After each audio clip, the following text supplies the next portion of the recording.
The widowed woman came over to me on the camping trip, then whispered, "Stay near my tent tonight." The alpine wind cut through the pines with the sharp smell of crushed needles and cold smoke, and the fire at the center of camp kept throwing David Morgan's shadow across Elena's face like a warning. I stood outside the orange ring of light with my trauma bag on the ground beside my boot, checking the satellite phone for the third time in 10 minutes. 2 green bars. Enough to call county rescue if the weather shifted. Enough to transmit a report if somebody here tried to turn a wilderness retreat into something uglier than a bad team-building weekend. Across the fire pit. Elena sat on a cedar log with both hands wrapped around a tin cup she had not drunk from. Her dark hair moved in the wind. Her gray hiking shirt was layered under a thick cream cardigan, practical for a cold night, but not enough for the frost already forming on the grass. She kept her eyes on the flames while David leaned over her shoulder, speaking too quietly for the board members to hear. I couldn't catch every word, but I caught the shape of the threat. "You walk out now," he said, "and the board will see exactly what I've been saying." Elena's fingers tightened around the cup until the rim bent slightly. The retreat had been sold to everyone as a family corporate wilderness weekend, but it was really a capacity review. Elena's late husband had left her trustee control over the Morgan estate archives, including remote properties, historical ledgers, and conservation land worth more than most people in that firelight would ever admit out loud. The board wanted proof she could manage the physical archive sites. David wanted proof she couldn't. If Elena left early, he would call it instability. If she lost a document, he would call it negligence. If she broke down under pressure, he would use it at the hearing in 6 weeks to remove her as trustee and take operational control of everything her husband had left in her care. That was why she was here. That was why David was smiling. And that was why I had not gone back to my medical tent, even though my shift schedule said I could. I had been contracted as the site safety and medical officer, a tactical medic hired to keep wealthy executives, family heirs, and their invited staff from bleeding out, freezing, or getting lost in the mountains. My authority was practical, limited, and very useful. If something became a safety issue, I could step in. If someone entered a restricted area after lights out, I could document it. If a guest was harassed near her tent in the middle of the night, I could make it part of the official site log. David did not know yet how much paperwork could hurt a man like him. Elena stood abruptly. David's hand lifted as if to stop her, but she moved past him before he could touch her sleeve. Her boots crossed the wet ground with careful, quiet steps. She did not come straight toward me. She circled behind the supply tables, away from the board members, away from the fire, away from every pair of eyes David had trained on her. When she reached the edge of my staging area, she stopped beside the folding aluminum table where I had laid out splints, sealed gauze, a flashlight, and a weather radio. The cold metal clicked under her fingertips. She looked once over her shoulder. David was still by the fire, but his attention had followed her. "Elena," I said, low enough not to carry, "is there a safety concern?" Her throat moved. She held the edge of the table harder. "Stay near my tent tonight," she whispered. "Please, don't let David near it." The line between personal and professional narrowed to a single breath. "Which tent?" "Green canvas, number 4, by the tree line." "Does he have permission to approach you after quiet hours?" "No." That was enough. I picked up my field notebook and wrote the time down in block letters. "Go inside, zip the flap, keep your phone charged. If anyone comes near your tent, you call my number first, then camp staff." She nodded once, but her shoulders stayed high. "Elena," I added. She looked back. "You're not making trouble by asking for a boundary." The wind pushed smoke across the grass between us. Her fingers left the table, one at a time, and she stepped away with the first steady breath I had seen from her all night. By 11, the retreat camp had gone quiet. The board members had disappeared into their cabins. The lodge lights dimmed to a dull amber glow behind rain-specked windows. Beyond the last path lantern, the woods turned black and deep. I did not sleep. Behind tent number 4, I tied a low perimeter line between 3 trees with bright paracord and clipped 2 aluminum carabiners to the tension points. It was not a trap. It was an early warning system. Anyone approaching from the blind side in the dark would hit the cord and give me 4 seconds. 4 seconds can change the ending of a night. My folding chair sat 10 feet from Elena's tent, angled toward the path. My headlamp stayed on red. The weather radio rested against my thigh. A sealed thermos of hot water stood beside my boot. At midnight, nothing moved but the trees. At 1, the frost thickened on the canvas roofs. At 2, gravel shifted under a heavy step. A figure came down from the cabin row without a flashlight. David moved with the irritated confidence of a man used to walking into rooms that belonged to other people. He cut across the dark side of camp, past the posted quiet hours sign, straight toward Elena's tent. I stood before he reached the first guide rope. "David." He jerked back half a step. The movement was small, but I saw it. His mouth tightened. "Turner, what are you doing here?" "Night safety watch. I need to speak to my sister-in-law. It's 2 in the morning. It's family business. No non-emergency access to guest tents after lights out." I kept my voice even and wrote the time in my notebook without looking down. "You can arrange a conversation with her at breakfast in a public area." David's eyes moved from my face to the notebook. "You're writing this down?" "Yes. I'm her family. She told me you don't have permission to approach her tent tonight." The canvas flap behind me stayed still, but I knew Elena was awake. David's cheeks darkened. "You're a hired medic. Try to remember your place." "My place is between a sleeping guest and a safety complaint." I closed the notebook. "Return to your cabin." For a moment, he measured the space between us. I was taller, heavier, and planted on dry ground. He had nothing in his hands but entitlement. The camp breathed around us. Pine branches creaked overhead. A carabiner tapped softly against the perimeter line in the wind. David stepped back first. "This will be in my report," he said. "It's already in mine." He turned toward the cabins, his boots grinding wet gravel with each step. I waited until his door shut before I sat again. Only then did the tent zipper move an inch. "Did he leave?" Elena asked from inside. "Yes." A pause. "Thank you." The words were barely louder than the canvas shifting in the wind. I opened the thermos and poured hot water into a sterile cup.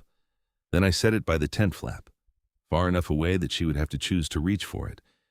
"Drink that," I said. "The temperature's dropping." Her hand appeared, pale against the green canvas, and took the cup.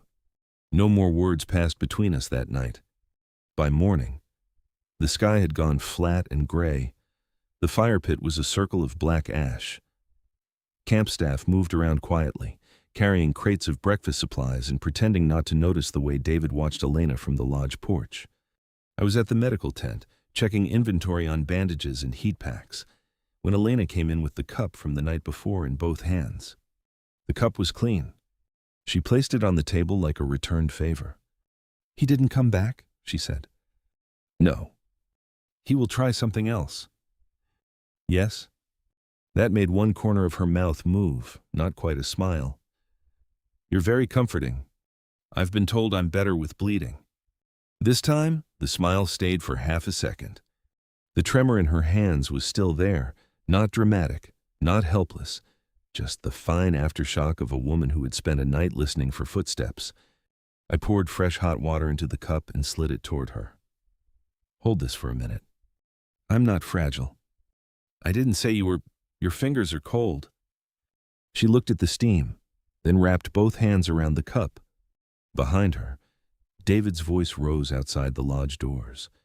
He was telling one of the board members that Elena had required special supervision during the night. He said it with gentle concern, the kind that stains a person without sounding cruel.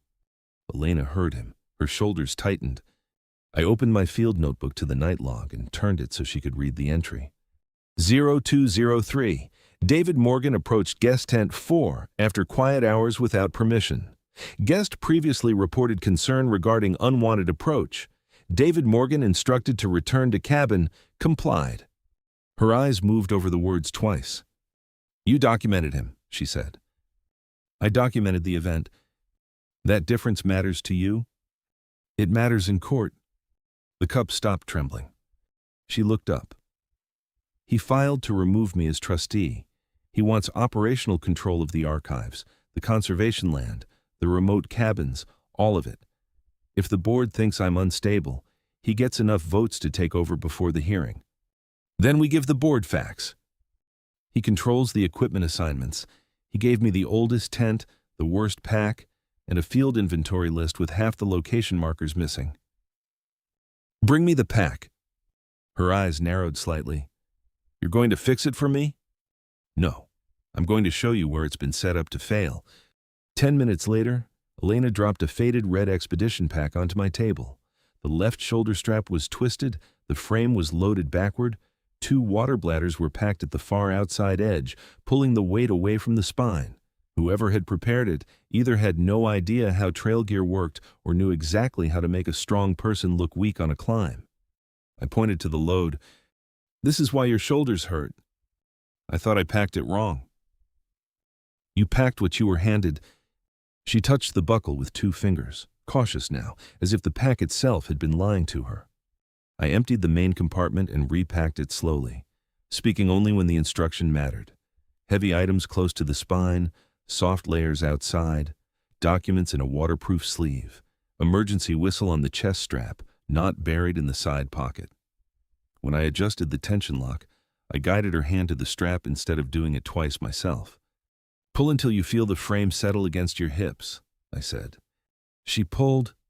The pack shifted into place. Her eyebrows lifted. That's it? That's physics. I've been losing arguments to physics all week. It's a patient enemy. She laughed once under her breath. The sound was small, but it changed the air in the tent. By the time the board gathered for the ridge hike, Elena had sealed the weak tent seams herself, relabeled her waterproof sleeves, and repacked the archive ledger case so its weight sat close to her center. I did not carry her gear. I watched her lift it, settle it, and buckle it with her own hands. David noticed. His eyes moved over the pack, then to me. I met his stare without expression. The trail to the upper ridge began gently, then turned mean after the second mile. Roots cut across the path. Wet leaves hid loose stones. The wind came down through the gorge hard enough to steal warmth from exposed skin. David took the lead at a pace that would make the strongest hikers look careless and the weaker ones look incompetent. He glanced back often, never long enough to be obvious, always long enough for Elena to see. At the first overlook, he stopped the group where the board members could watch the climb below. Elena, he called, his voice polished with false concern. Do you need someone to walk you back? No one would blame you if this is too much. The group went quiet. Elena was 20 yards behind, breathing short from the ascent. Her knuckles tightened around her hiking poles, but she did not look down. I walked to her side. Pack off, I said quietly. Her jaw tightened. Not here. Especially here. She stared at me for one hard second. Then she unbuckled the straps and let me lift the pack onto a flat rock. David folded his arms at the overlook. I opened the pack and removed the ledger sleeve. The board members watched. Good. I wanted witnesses. Your water weight shifted left, I said clearly. That's not a fitness issue. That's a loading issue. Elena's eyes flicked toward David, then back to the pack. Show me, she said. So I did. Not for her, with her. She moved the bladders closer to the frame. She tightened the compression straps. She checked the waterproof sleeve seal and placed it flat instead of curled. When she put the pack back on, her posture changed immediately. The strain left her neck. Her steps settled under her. She looked up the trail at David. I'm ready, she called. A board member near the overlook murmured. That was the equipment? David's mouth compressed. I stepped back into sweeper position. Group pace should stay steady on wet ascent, I said. Less risk, better documentation. David had to turn around and keep walking. Elena passed him on the narrow section without looking at him. The corner of her sleeve brushed a pine branch, releasing a clean burst of resin into the cold air. She planted both poles, stepped over a slick rock, and moved on. I followed 3 paces behind. When the wind pushed hard from the gorge, I shifted to the windward side of the trail. No gesture, no jacket over her shoulders, nothing David could twist into dependence, just my body blocking the worst gusts while she climbed under her own strength. Halfway up, she glanced sideways. "Do you always rearrange the weather too?" she asked. "Only when the paperwork is worth it." Another quiet laugh, another inch of space taken back from David. The next 2 days worked like that. David applied pressure. Elena learned the structure under it. I made sure the structure held. When the camp generator failed during dinner and the lodge dropped into darkness, panic scattered voices across the room. Chairs scraped. Someone knocked over a glass. David began shouting about liability before anyone had found the breaker room. I clicked on my flashlight, set the beam toward the ceiling, and turned chaos into shapes. "Stay seated. Staff only by the kitchen doors. Phones down unless you need light." The room obeyed because fear likes a clear voice. Elena sat at the far end of a table with an archive inventory folder open in front of her. Her phone screen lit the paper in a weak blue square. David had demanded she produce original land deeds by noon the next day and claimed the environmental storage logs were incomplete. I placed a battery lantern in the center of her table. The page brightened. She looked up. "Do you carry an entire hardware store in that bag?" "Small one." "A large one would be alarming." "It has wheels." She pressed her lips together to hide a smile and plugged her phone into the power bank I set beside the lantern. Then her smile faded as she turned the inventory sheet around. "The land deeds are in the lower creek cache. David says if I don't bring them tomorrow, he'll tell the board I lost chain of custody." "Who has the access code?" "I do." "Who assigned the cache location?" "David's office before my husband died. I never liked it. It's too close to the water. Then we retrieve them early, before the storm line reaches the ridge." She studied me. "You have a reason to go?" "I have a lower medical cache to inspect." "That sounds convenient." It's also true. The rain began before dawn as a thin silver mist. By the time Elena and I reached the lower trail, it had become steady and cold. The creek below the path moved fast over dark stones, swollen from mountain runoff. She carried the archive case herself. I walked half a step behind, and to the side, testing the ground where the trail narrowed. Twice, loose mud shifted under her boot. Twice, she corrected before I had to touch her. The third time, a dead root rolled under her heel, and I planted my boot against the slope below hers, creating a brace. She caught herself, one hand tight on her pole. The creek roared below us. "Good recovery," I said. "Good boot." "Boots enjoy praise." She shook her head, but the tension in her shoulders eased. The lower cache was a steel lockbox bolted to a concrete base under a weathered overhang. Elena knelt in the mud, entered the code, and lifted the lid. Inside sat a black hardshell case with archive labels, moisture strips, and tamper seals. She checked each seal before touching the handle. I watched the sequence and said nothing. She noticed, "You're not going to hurry me?" "If David is waiting for a mistake, he can wait longer." Rain tapped harder on the overhang. Elena photographed the seals, wrote the time in her inventory log, and placed the case inside a dry bag. Her handwriting was neat despite the cold. When she finished, she held up the log.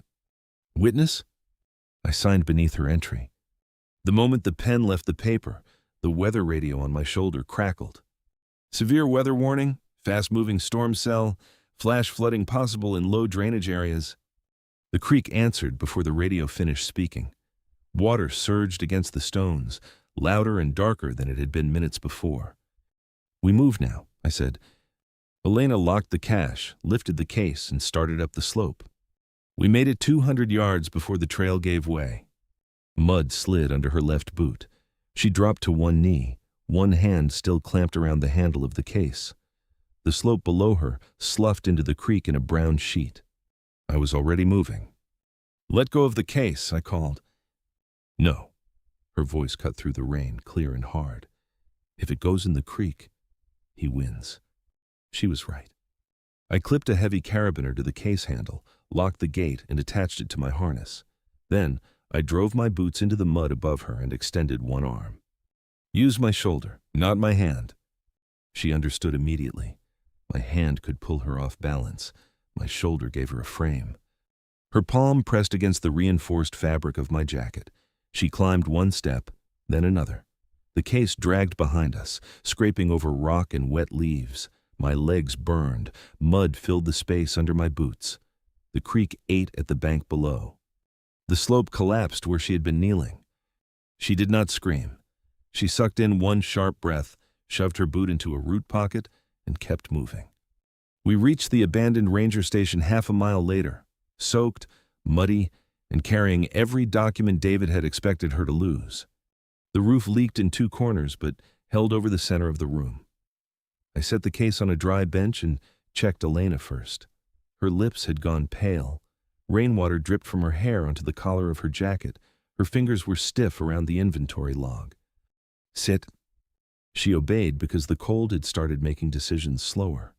I opened a mylar blanket and wrapped it around her shoulders, leaving space at the front so she could close it herself. Then I cracked a chemical heat pack and placed it on the bench beside her hand. "Back of the neck," I said. "Then collarbone. Keep it outside your base layer." She took the heat pack and did exactly that. The silver blanket rustled as she pulled it closed.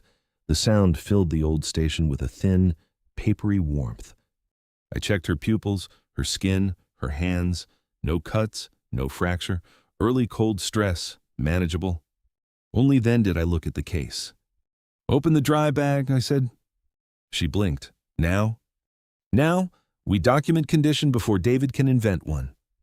The shivering in her hands made the buckle difficult, but she got it open. The hard shell case inside was dry. The seals were intact. I photographed them beside her written log, then used the satellite phone to send the images and our timestamp to my office server.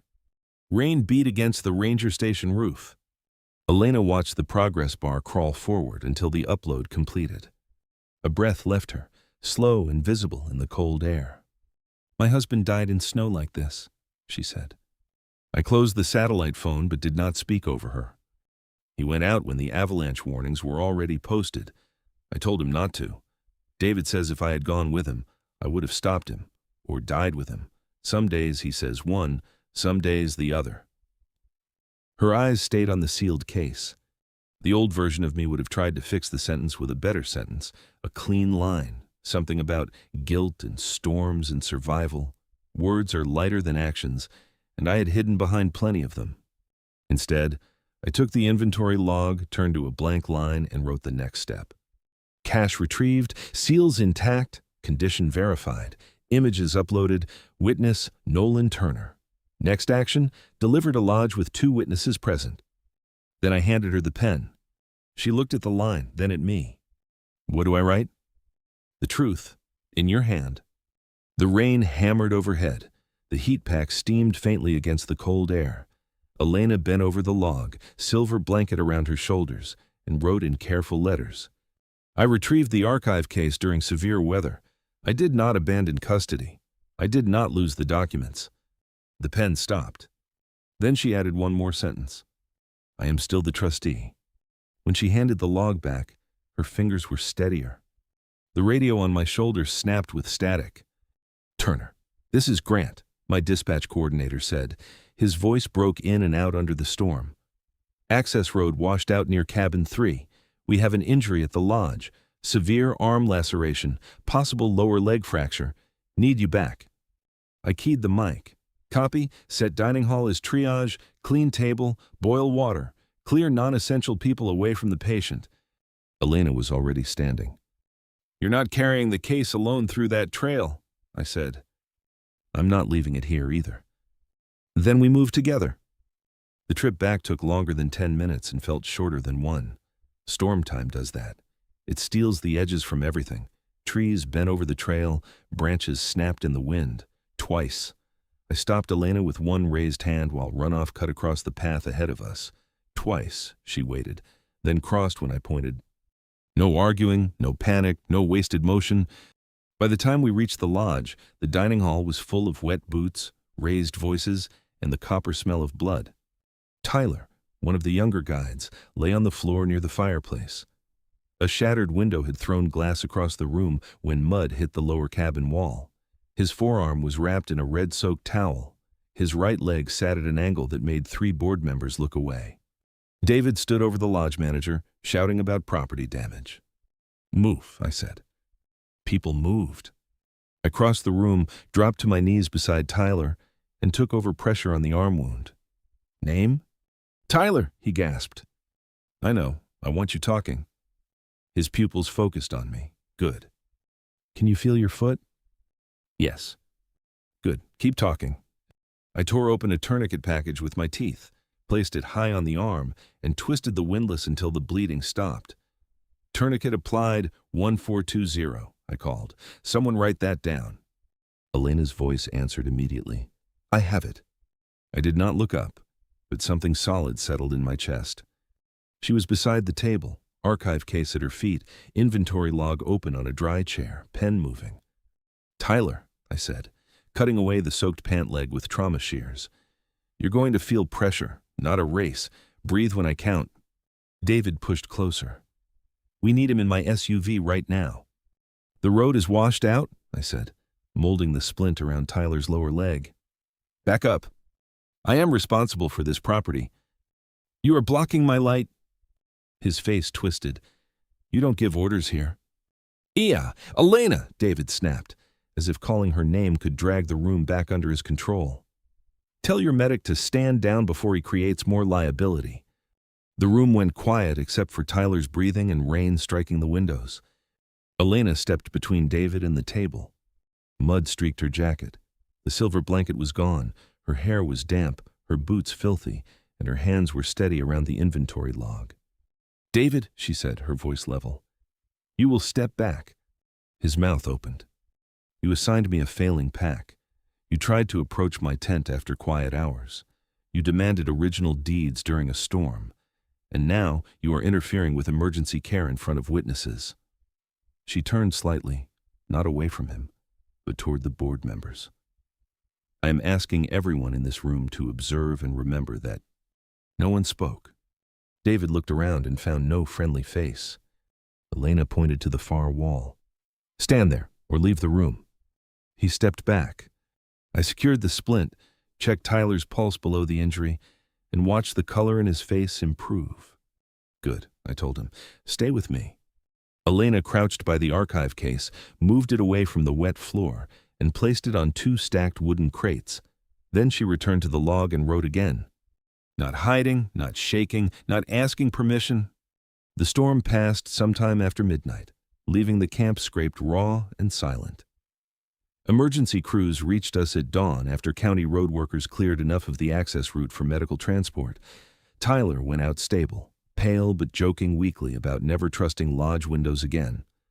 I handed my patient care report to the paramedics and watched their lead scan the pages. Clean documentation, she said. Messy night. Those usually need cleaner paper. Elena stood near the transport vans with the archive case at her feet. She had changed into dry layers, but mud still marked the edge of one sleeve. She had refused to let staff take the case out of her sight until 2 board members signed her custody log. David waited until the paramedics shut their doors before making his final move. He came down the lodge steps with a clipboard in one hand and the tight, bloodless smile of a man who had spent the night rearranging defeat into accusation. This retreat will be reviewed, he said to Elena. You wandered off during a weather emergency, endangered estate assets, and required constant supervision from contracted staff. I'll make sure the board understands the pattern. Elena zipped her duffel bag slowly. The old Elena might have flinched. This one looked tired, cold, and finished with him. Submit whatever you want, she said. I intend to. So do I.